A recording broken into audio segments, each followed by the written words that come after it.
Madame, Monsieur, merci d'être au rendez-vous de l'information sur Ecclesia TV. La 125e Assemblée plénière des évêques catholiques de Côte d'Ivoire s'est achevée le dimanche 2 juin dernier. Dans cette édition, nous reviendrons sur les points du communiqué final et les impressions des évêques recueillies au sortir de la messe de clôture. Et puis la 3e édition de la Roua, organisée par la province du Golfe de la communauté des enfants de Padre Pio en Côte d'Ivoire, s'est déroulée du 31 mai au 2 juin dernier à Yopougon. Nous nous intéresserons au deuxième jour qui a été tout aussi riche en enseignements, louanges et prières. Les évêques catholiques de Côte d'Ivoire ont achevé les travaux de leur 125e assemblée plénière. La messe de clôture a été célébrée le dimanche 2 juin dernier à la paroisse Saint-Jean-Baptiste d'Orbaf. À cette occasion, un communiqué final sanctionnant leur rencontre a été porté à la connaissance des fidèles. On fait le point avec Marie Abissier.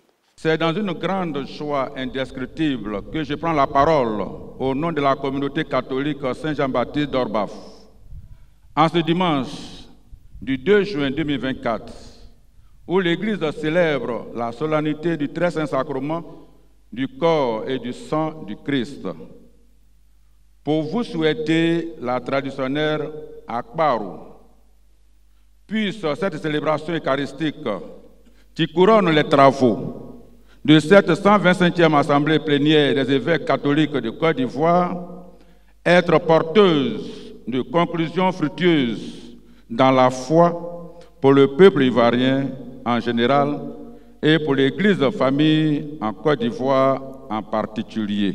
Après une semaine de réflexion sur la vie de l'Église et de la nation, les évêques catholiques de Côte d'Ivoire ont clôturé les travaux de leur 125e assemblée plénière dans le village d'Orbaf, appartenant au diocèse de Yopougon. Le dimanche 2 juin dernier, la messe d'action de grâce a été présidée par son Excellence Monseigneur Marcelin Yao Kwadio, évêque de Daloa et président de la conférence épiscopale ivoirienne, en présence des autres évêques, sans oublier les autorités politiques, administratives, coutumières, militaires et les fidèles laïcs. Dans leur communiqué final, lu par son Excellence Monseigneur Joseph Kakou Aka, évêque de Yamoussoukro, les évêques ont exprimé leur gratitude aux populations d'Orbaf et du Léboutou, ainsi qu'aux responsables. Ils ont fait le point de leurs travaux et ont lancé un appel à la société ivoirienne relatif à l'élection présidentielle de 2025. En effet, ressentant les inquiétudes et les interrogations de leurs concitoyens, ils ont interpellé chacun, plus particulièrement les gouvernants, les partis politiques, les guides religieux et les médias à agir sur tous les leviers qui garantissent des élections justes, transparentes, crédibles, inclusives et paisibles. Par ailleurs, sensibles à la question de la cherté de la vie, avec la flambée des prix des produits de première nécessité et de l'électricité, les prélats ont invité le gouvernement ivoirien à entendre la clameur du peuple qui monte et à mettre tout en œuvre pour trouver une solution durable à cette situation. Au terme de la messe, les évêques ont bien voulu livrer leurs impressions, empreintes de satisfaction et surtout de reconnaissance. Je puis témoigner que les évêques se sont épanouis durant leur séjour de travail à Orbaf, dans le Léboutou. Alors, venant d'eux, par ma voix, c'est des mots de reconnaissance infinie, de remerciement à tout le peuple chrétien du Léboutou. Nous saluons et remercions aussi les autorités qui ont effectué le déplacement, qui ont participé à cette messe. Nous partons d'ici avec un grand et bon souvenir du village d'Orbaf, du peuple à Djoukrou. Il y a une très grande mobilisation, rien que pour nous faire plaisir à la fin de ces durs travaux. Avoir pensé à détendre les évêques avec une soirée récréative vraiment traditionnelle. Et quand j'ai vu la mobilisation, j'ai compris que ce peuple était vraiment préparé et, entre guillemets, méritait que la session ait lieu dans ce village. Tout d'abord, j'aimerais remercier ce peuple au grand cœur, tous les habitants de ce village et surtout la région des Ponts, la région du Léboutou.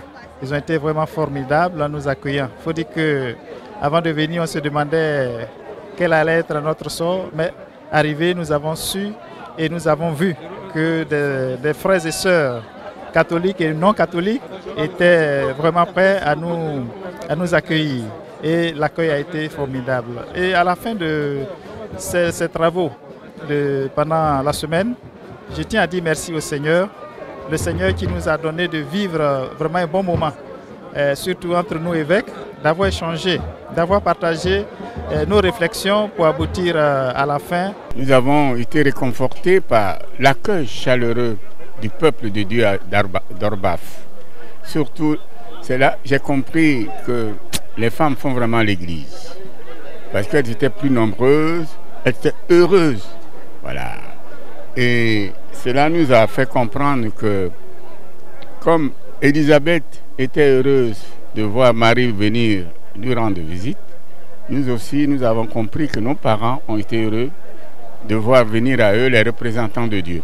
C'est vraiment un message de joie, d'espérance et une fierté, vraiment, une fierté de voir que dans un village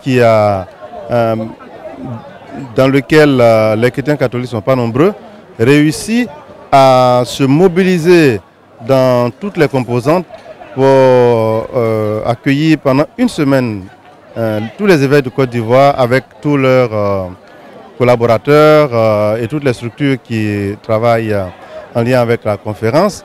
Et je pense que nous leur disons un très très grand merci et nous sommes heureux de cette communion que nous avons vue entre les fils et filles du Léboutou. Toujours au chapitre de la religion, la Roua est un grand temps de prière organisé par chacune des provinces de la communauté des enfants de Padre Pio en Côte d'Ivoire. La province du Golfe a organisé la 3e édition du vendredi 31 mai au dimanche 2 juin dernier dans la commune de Yopougon. Le compte-rendu de la 2e journée avec Morel Poti, reportage signé Francis Okoye. Une 3e édition de la Roua s'est tenue du vendredi 31 mai au dimanche 2 juin dernier dans la commune de Yopougon autour du thème « Ils furent tous remplis du Saint-Esprit et ils annonçaient la parole de Dieu avec puissance ». Ce temps de prière dédié au Saint-Esprit a été organisé par la communauté des enfants de Padre Pio, précisément par sa subdivision provinciale du Golfe qui désigne la partie sud de la Côte d'Ivoire. Malgré le temps pluvieux, le 2e jour de cette activité, samedi 1er juin, a été marqué par une ferveur particulière dans le programme. Le premier enseignement a été donné par Jérémy Pio, membre de cette communauté venue de Bouaké. Il a développé le sous-thème « Esprit Saint vient au secours de notre faiblesse ». L'Esprit Saint nous donnera la capacité de tenir au cœur de l'adversité. Bien-aimés, l'Esprit Saint, quand il vient à notre secours, c'est pour nous rendre puissants. Et sa puissance se décline dans la dimension intérieure afin de nous guérir de nos blessures, nous rendre émotionnellement solides, afin que quand arrivent les tempêtes, nous ne tombions pas. La dimension financière, afin que nous-mêmes, nous soyons heureux de vivre dans notre cœur et que nous soyons capables de semer dans le champ de Dieu pour que son règne et sa gloire se manifestent. La dimension du revêtissement, pour qu'on soit capable, frères et sœurs, d'être conduits et de discerner ce que Dieu veut pour chacun d'entre nous. Des membres de la communauté ont conduit des moments d'intercession et d'offrande. À travers les chants du cœur et ceux des chanteurs invités, les participants ont pu louer Dieu et lui témoigner leur amour.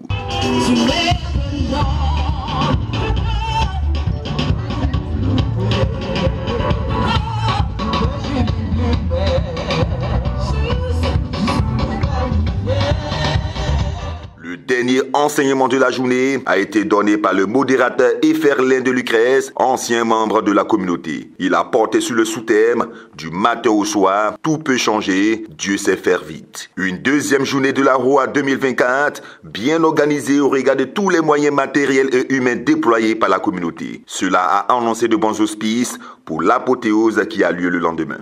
Point final à cette édition d'information. Merci de l'avoir suivi, que je veille sur nous. À très bientôt.